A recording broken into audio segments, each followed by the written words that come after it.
I think I've stumbled upon here of the like multi-side hustle, intermittent, high value, dollar per hour system.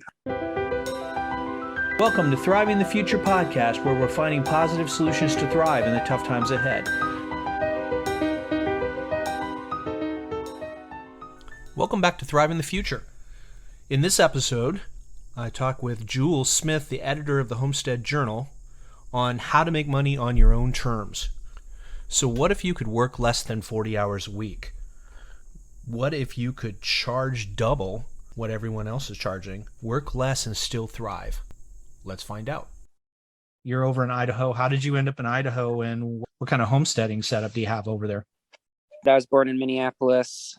I moved to Alaska because when I was 19, I think I was, I went to Alaska because, adventure, and I always knew I wanted to homestead, and Alaska just seemed, the last great frontier. Let's do it.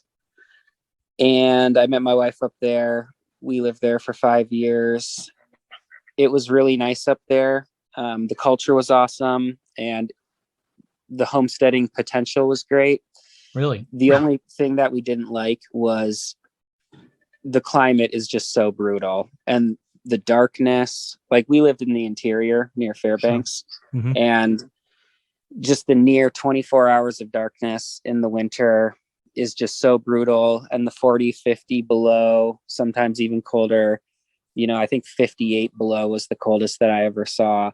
But that's just extreme, and for a single guy, it was really fun. And even as like a freshly married couple, that was fun. But once, we were planning on having kids and stuff, and we didn't really want to raise them in that just extreme environment where it would be harder on top of the difficulties of everyday life and homesteading and stuff. So my wife was in school at the time up there. This is actually a fun little side note. I don't know if this is still true of Alaska, but this might interest the listeners. My wife was getting into nursing school at the time, and back then nursing was still a really good job. Now it's kind of not as great of a job since COVID, but back then it was a great one. And all the nursing schools were completely backlogged, and there was wait lists for like years because they can only take so many students because they need to do practicums in the hospital, and there's only so many doctors who are willing to do it, or other Sure. nurses and stuff like that. So she found that in Alaska there was like no wait list, nothing. She got right in, she got accepted. And I had a similar experience where going to school up there, I did not graduate high school with like a full ride scholarship or anything like that. Right. But I actually made money off going to school, partly because I went in Alaska, where pretty much when I drove over the border, people were just like handing job applications out. At the time, the economy was really good. And the scholarships, like, you could get a scholarship for anything. I remember, I don't recommend going to college to people, but if you are going to go to college, definitely don't pay for it. Mm-hmm. Just find scholarships that are really obscure and be the only person to apply for them. Wow. That's a super secret tip. My uncle did this for medical school, and he got his entire medical school paid for. He found the scholarship 2 weeks before he left for medical school. Mm-hmm. And he wasn't sure how he was going to pay for it, but then he found the scholarship. And I used his same strategy. So what he did was he just looked around for super obscure scholarships. Like, there was one for an adult child of a Korean War veteran. You could get a full ride scholarship to medical school. Wow. Just for being an adult child of a Korean War veteran. And my grandpa was in the Korean War. Mm-hmm. And my uncle was like, hey, he filled it out. A couple weeks later, they sent him the thing back. They're like, yep, you're the only person who applied. You get it. And that kind of inspired me. So I looked for these scholarships, and I kind of designed my major around it. Like originally I was going to major in chemistry, but I wound up majoring in biochemistry because one of the scholarships was $6,000 a semester for people who were majoring in biochemistry and wanted to be a teacher. So I knew from talking to all of the other students that I was the only one who was planning on being a teacher. So I applied for the scholarship and I got it every semester. And, like just from being the only one who applied. And at the time, tuition was only $4,000 a semester there. So just off that scholarship alone, and there was other ones as well. This was just the biggest one that I got. I also got a couple $1,000 ones here and there every semester. But just off that alone, you can basically get paid to go to school if you're inclined to go to school, which, as I said, I don't recommend. But that's how I chose to do it in college. So sure.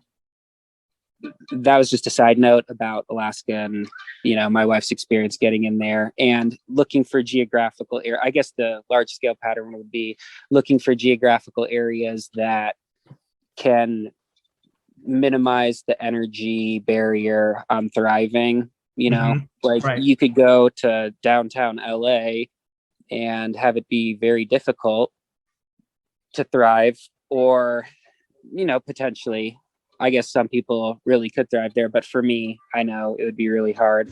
Or you can go to maybe somewhere that you wouldn't expect, like Alaska. Maybe they're, depending on your objective, like in the case of nursing school, which was really hard to get into, it might really play out. So anyways, we got married. We had a kid, and then we're like, okay, we got to get serious. We were just living in Anchorage at that time. And we decided to move back to Minneapolis, where I'm from, because my family was still there. So we had some support. And we decided that we were going to do whatever we needed to do to get some land as quickly as possible. So that meant living with my parents so that we didn't have to pay rent. That wasn't a super pleasant experience as a relatively newly married couple. I wouldn't recommend that, going and living with either person's family. Just because of the classic like in-law dynamics, and you're trying to stake it out on your own and all that. Yeah. But we never would have made it if we would have done that. Yeah, well, we almost didn't. Luckily, we got out of there when we did. And so we moved back to Minneapolis, and just basically our objective was to find the highest paying jobs that we could and work full time, both of us, not spend any money, just live as simply as possible, live with my parents, like literally have nothing, just put all of that money. And the strategy we chose to employ was to save up enough money to buy some property in cash, because then I know that there's a lot of like debt shenanigans that you can do and leveraging it and all that stuff. Sure. But I'm just not, that's just not my style to do that. I don't know. I'm just like way more of a simpleton, I guess, when it comes to finance, where I don't like to pay bills. I don't like to owe anyone anything. And that's just like a personal preference. So that's what we decided to do. And we worked for 2.5 years, just nonstop. And then one of my wife's friends from nursing school lived in Idaho, and she was like, oh, okay, you guys need to come visit us. You would love it here. And we went out and visited her, and we did love it. It was just like Alaska in culture, but the climate was just, instead of like zone 0, it's like zone 6. Zone 0. Yeah. That's awesome. I mean, seriously, like the perennials The perennials that you can grow up there are so limited. There was like two types of trees. There was birch trees and black spruce, and like that's it. Those were the trees, the only trees that were tough enough to grow up there. And Yeah. then some, there's shrubs and stuff like willows and all that. But yeah, it's no joke. So anyways, we're like zone 6, and that's a lot nicer. Yeah, so that's how we wound up here. We found 5 acres, kind of outside of a decent sized town, 10,000 people. We're Wow. about 15 minutes outside of town.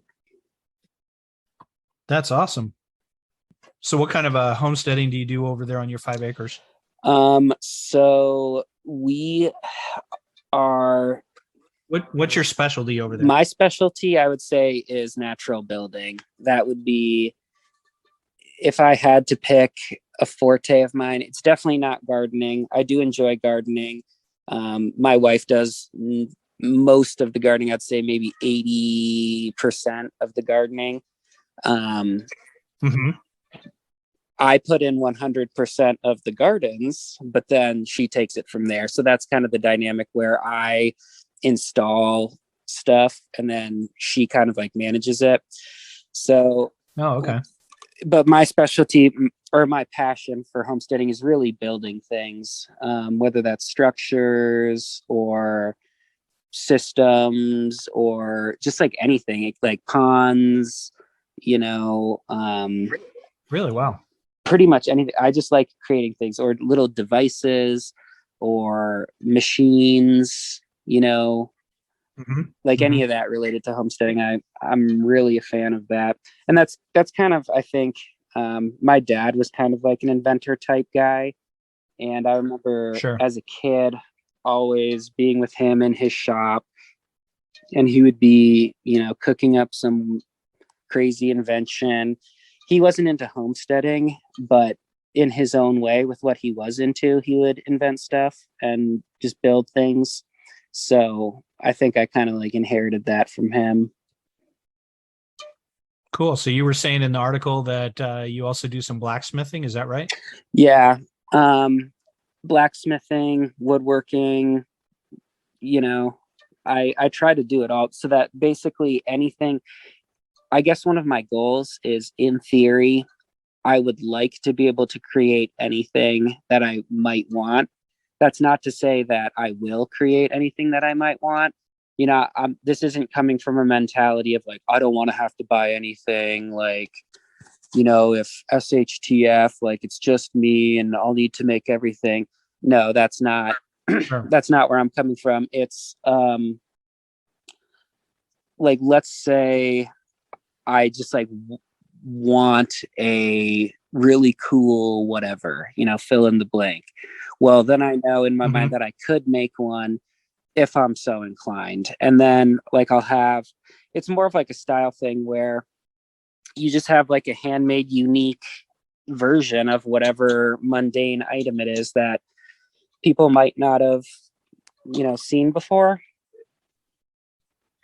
So in your article, you were talking about all the side hustles and jobs you do. So you do some online teaching and then you do the handyman stuff, right? Yes. So online teaching is not a side hustle, actually. That is like Mm-hmm. a, real job, so to speak. Right. But yeah, in the article, I was discussing kind of my like general financial strategy, which Sure. included a real job and then also side hustles. And I guess the handyman thing could be considered a side hustle. Um, Even though it's kind of more like serious than that, I guess. Right. But I guess it's the same kind of idea. But then the other main side hustle that I really enjoy doing is crafting things for people, custom orders, including blacksmithing or woodworking, Mm-hmm. furniture, stuff like that. Um, and then another thing, probably followed by that, would be music, either composing music or scoring things Wow, or really? performing. Um, Mm-hmm. And one of the things that stood out to me in the article was when you said do things to fulfill you without financial compensation, but then things that you may hate, you may have to do to reliably pay the bills, right? Yes, so this was huge, and this was one of my friends who is an artist told me this. And so I'm a Mm-hmm. musician, he's an artist. We were talking about, the kind of like Sure. artsy personality type and how we deal with the world and all that stuff. And he mentioned one of the things that he's working on is, although he's like a visual artist, he is working on doing CAD designs for these Yeah. people who are doing 3D carvings of things. Mm-hmm. And Mm-hmm. you can obviously see like the overlap between being an artist and doing that. But it's not necessarily like the first thing that comes to mind when you think of doing art. It's definitely Sure. heavily drawing on artistic skill set. And I was like, oh man, I don't know. I just couldn't do it. Just like sitting on a computer all day and clicking and just super tedious, like modeling. And, he said to me, yeah, it is super tedious, but I don't kid myself on whether it's fulfilling or not. Like it's not. And what he said to me is, he's like, one of the rules that I live by is to do things that, well, first he explained it as the kind of counter example where most people who are creative types will try to figure out some way to make a living off their creativity. And this could be true Right. of not just traditionally like artistic things, but there's a lot of really creative, I guess nowadays they would be called content creators, Mm-hmm. where the definition of being creative is like way broader than what you think of when someone says the word artist, is all I'm trying to say. So Right. anyways, he was saying that most people will try to find some way of making a living utilizing their passion. And he said that that's totally the wrong way to do it, that there should be two extremes where you do things that fulfill you and you don't get paid for. So you do your art on the weekends on the side for fun. You put them in an art studio, maybe every once in a while, someone buys one, for $500. You've seen those art studios downtown or whatever. And you're like, man, who buys Right. these? But, someone buys them, I guess, every once in a while. And so you do that. It's fun and it doesn't suck the joy out of it for you.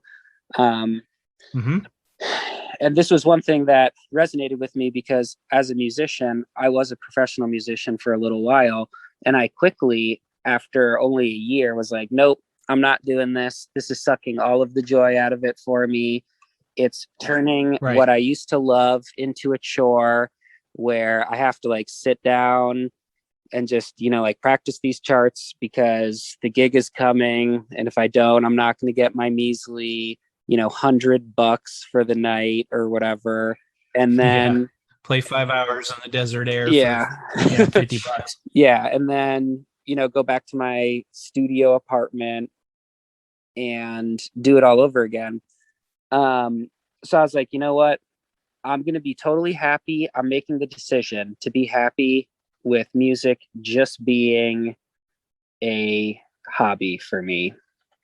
Like I don't need the like status of being a professional musician or that lifestyle or anything. I love music for what it is. I'll do it in whatever capacity I can to fit it in with the rest of my life, and that will be that. So I was coming from this background when he told me that, but even still, I was in the back of my mind trying to think of ways that maybe I could make it work, like being a music therapist, perhaps, or, Mm-hmm. peripheral things. But, at the end of the day, he was like, look, I do the computer CAD modeling stuff and it's super boring. It's super tedious, but I make way more money than I would by painting. I'd have to sell a lot of paintings to make as much money as I do on the computer. And I'm like, okay, that makes a lot of sense. And I started developing this, I guess, just this idea of like, how could you take that idea to its maximum extent? And that would involve doing things that just make you a ton of money in the shortest amount of time possible to leave you more time to do other things. And I never read the book. I think so. One of the biggest podcasts out there, Tim Ferriss. Have you heard of him?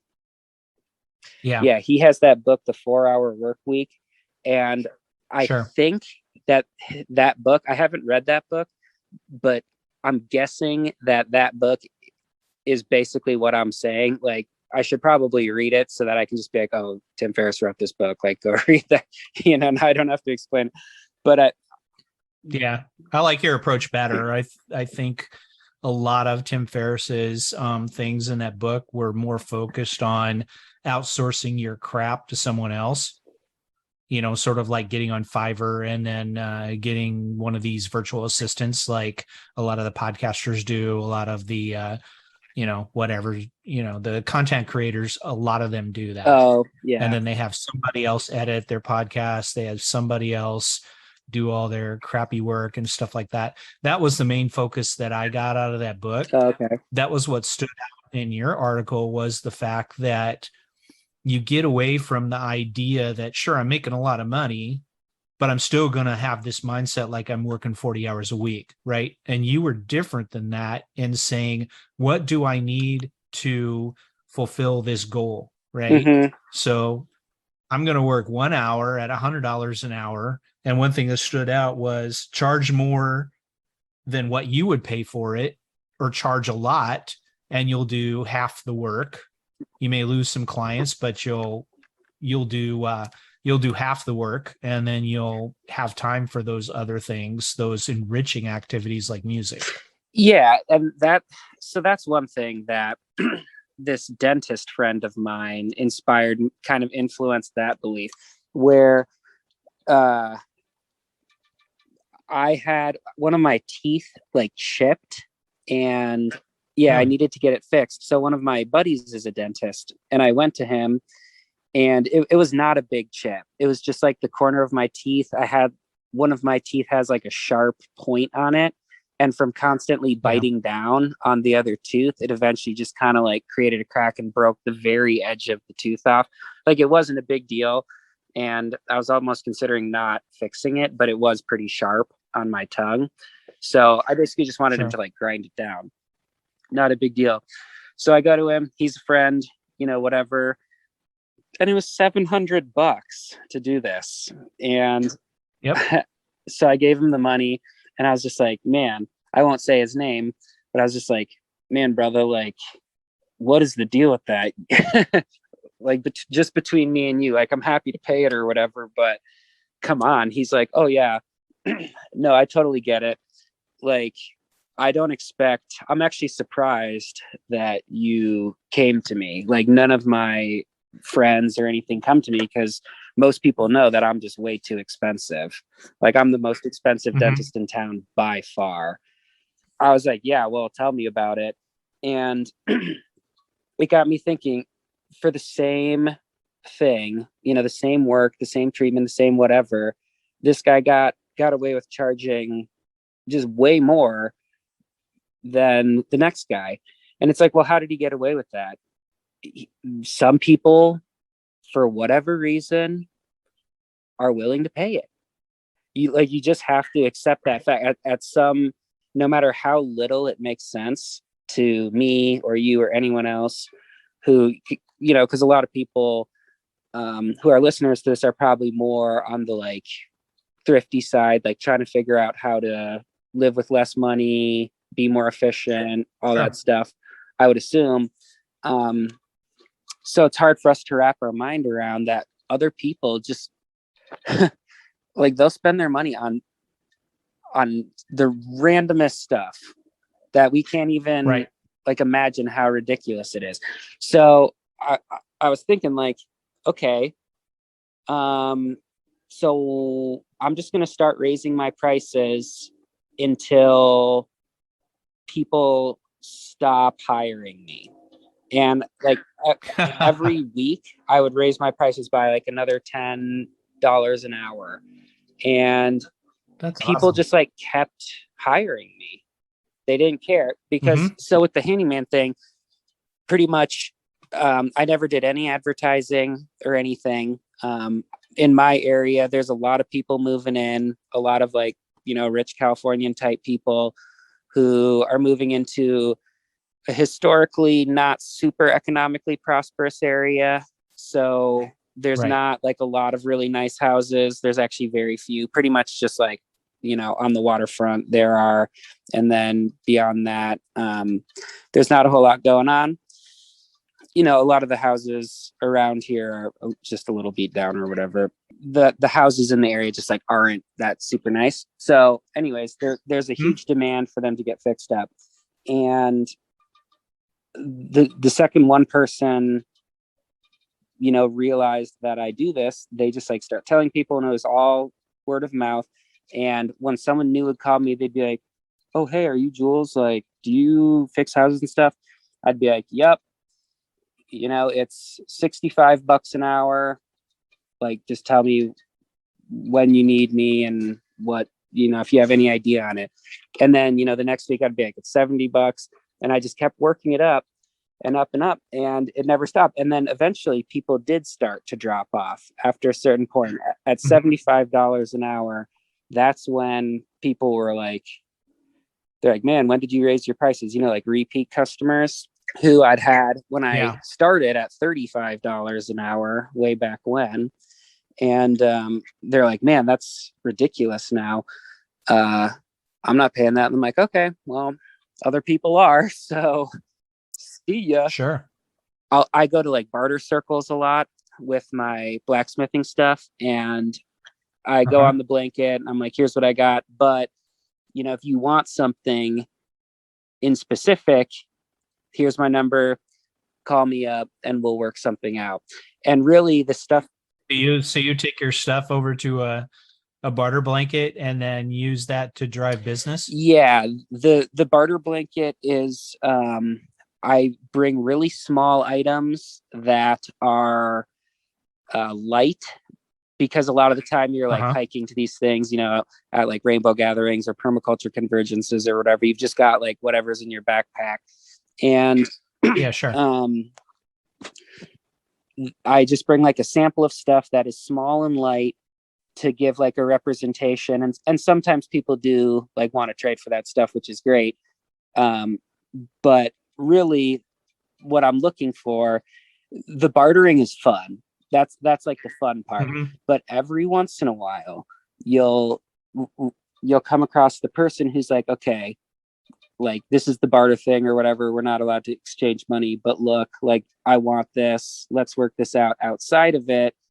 And, I'll pay you to make me this." And those are the people who you like want as a customer, because they want something specific. They know what they want and they want you to do it. They like sought you out. Wow. You're not like looking for them. Like you're just hanging out and they're coming to you, and they're probably willing to pay. I had this experience myself when I went to the farmer's market a couple weeks ago. There was a potter there, and he had some really cool, standard stuff, cups, bowls, plates. Right. Standard stuff. And I was like, "Hey, do you have a fermentation crock? I think that'd be super cool to have like a handmade fermentation crock with the like colorful glaze." Because you know how most fermentation crocks are just that beige color. Yeah. And it's just kind of boring. Like having a really cool, beautiful one that you could leave on your counter for, putting your sauerkraut in and stuff. Yeah. I think that'd be cool. And I was like, "Hey, I'd be willing to pay you $300 to make me one of these." And that sounds like a ridiculous amount for a fermentation crock, but when you think about it, it's really not like that bad for a handmade one, how big they are, and just how hard that would be to make. And he said back to me, he's like, "Oh, like it's not gonna it wouldn't cost that much. Like it would probably be more like $150. And I was just like, oh, sweet. Like that's what I said to him. But in my mind, I was just like, dude, you fool. Like You I just just came up. turned down $300. Yeah. Like I came up to you and I was like, I will give you $300. And then you like charged me less. Like why would you ever do that? So given that there's that reality of people who do that, And that's the then problem. That's the problem, is that people get wrapped around the axle on what they would pay, or they get wrapped around the axle about, oh, this is too much. This isn't fair. This isn't fair to this person. And then they're cutting themselves short. yeah, totally. But the thing that they don't realize is that like if everyone did it, then it would be okay. It wouldn't even be like a bad thing. Mm-hmm. I can kind of see where the like negative connotations come from of just like, oh, I'm ripping this person off.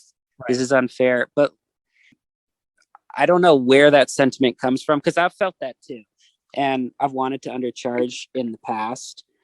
But one day, I guess I just realized, I was like, you know what? I don't even care. Like, I remember back in the day, I saw there was this app in the App Store. It was a completely useless app. It was just, you opened it and it was like a red ruby or something like that. Right. And the developers made it as a joke. It was like $8,000 for the app. They just wanted to have the most expensive app in the App Store. So they put in the like highest possible price that they could or something, and it was like $8,000. And the app did literally nothing, but several people bought it. Really? And it's, yeah. And it's just like, what is the deal? Why would anyone do that? But people will. And it's just like there's some slope on the line of the proportion of people of a price of something. Mm-hmm.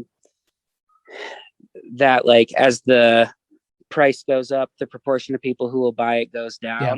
But it's like a linear line, so you could be anywhere on that line and be making the same amount of money. Yeah, so that's the demand curve. So many people get stuck on, oh wait, I'm starting to lose business, and then they stop. But if you go for the premium customer, then they're still on that curve somewhere. You're just not intersecting with 90% of the people, but you've whittled it down to 25% of the people who are willing to pay that higher cost, right? Yeah, exactly. And the system that I ultimately settled on was kind of, so like if the thesis was trying to find a way to like make a living off your passion, the antithesis is like, no, there should be like a total like barrier between them. You should just have what fulfills you for free, and then what you don't like for money.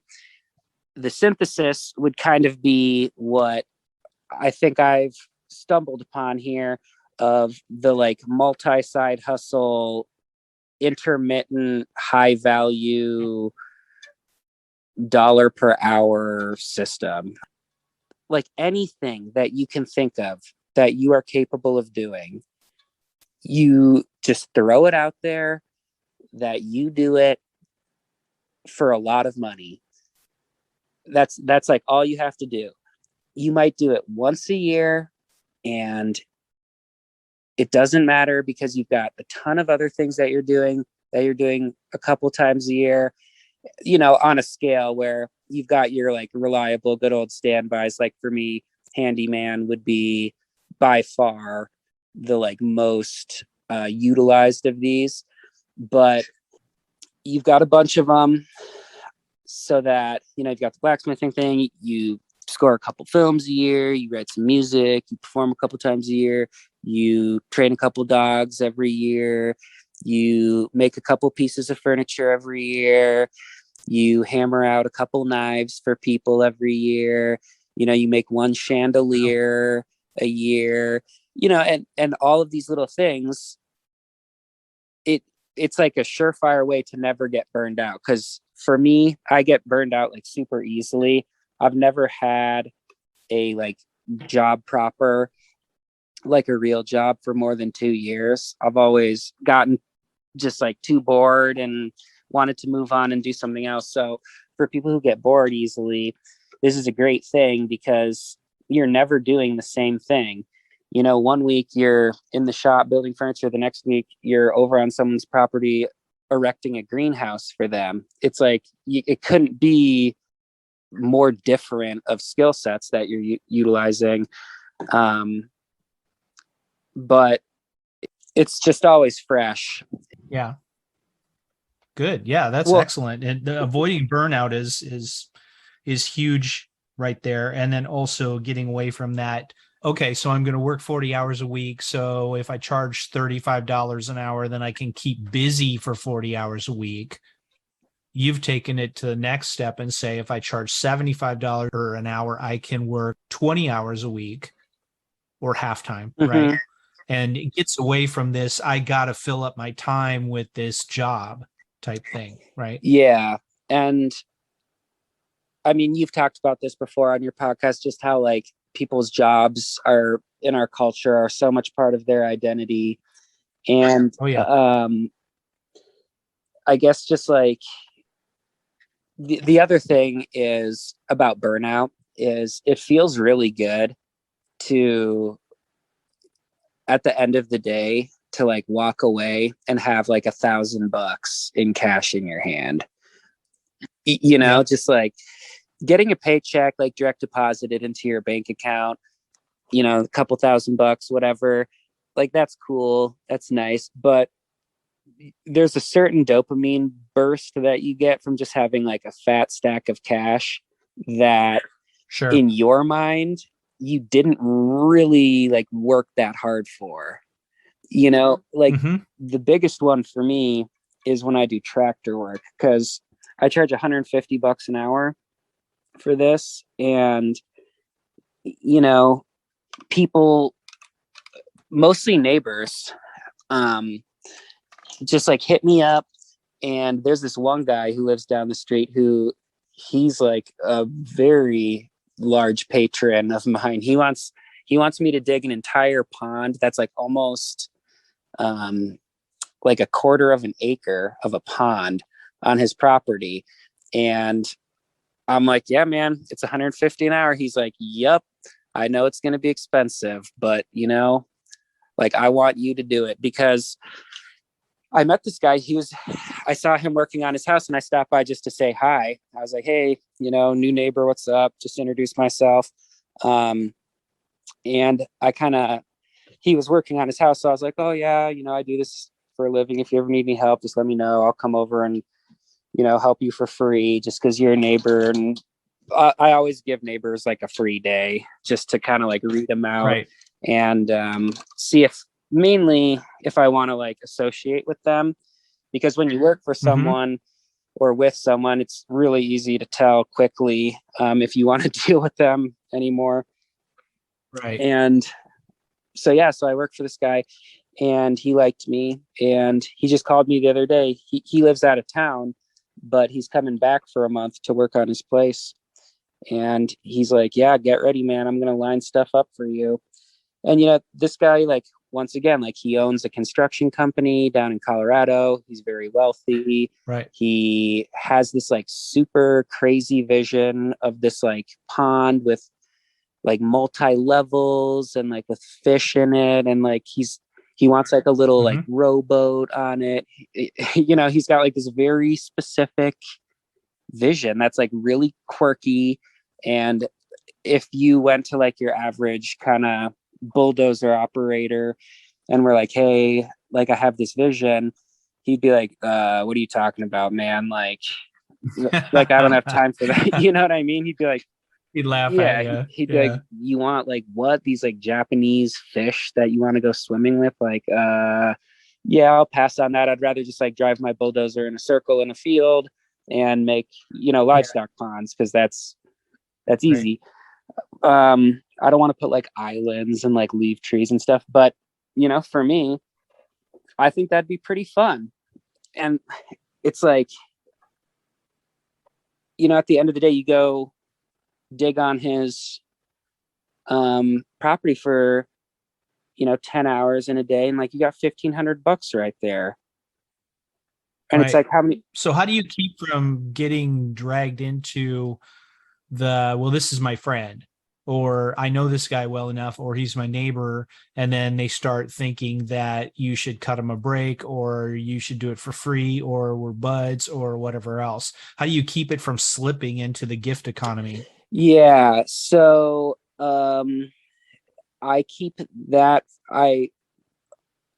There's two distinct categories of people in my mind. There's friends, and then there's acquaintances. And with friends, I would never take money or give money to my friends, and it's going to be exclusively gift economy. But Sure.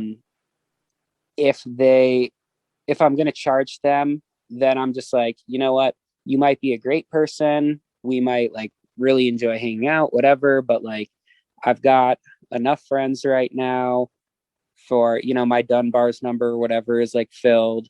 I don't necessarily need any more friends. So I'm like, we're going to keep this here. And I usually establish it like super early on in the interaction. So like I mentioned, I'll give people like neighbors and stuff just a free day. I'll stop by and help them with something. And and then I won't do anything. I won't initiate anything else.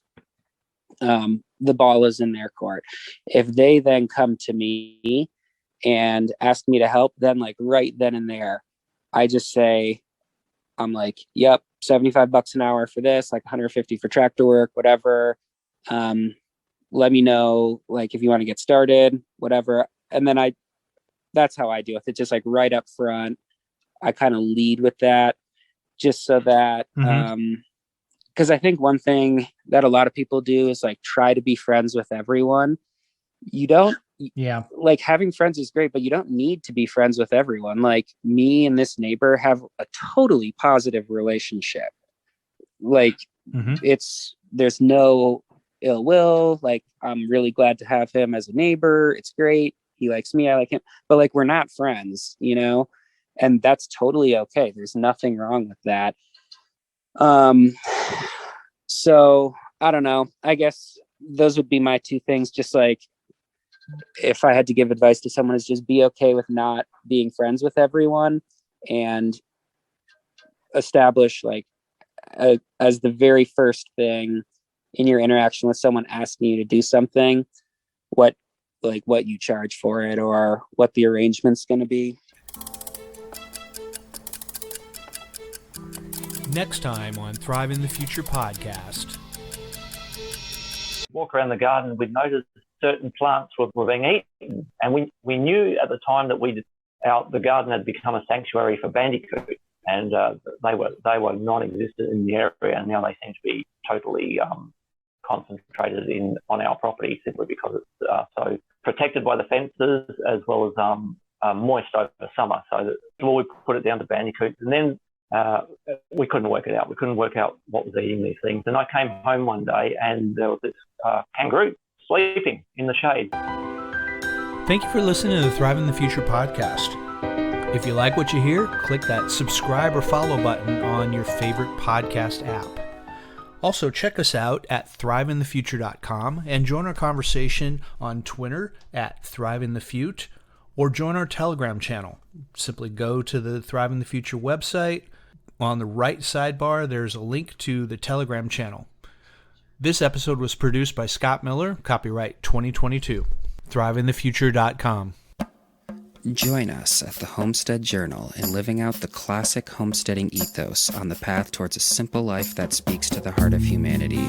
We're an online community embodying and helping our members develop an indestructible homesteading mindset. Become someone who adds walk to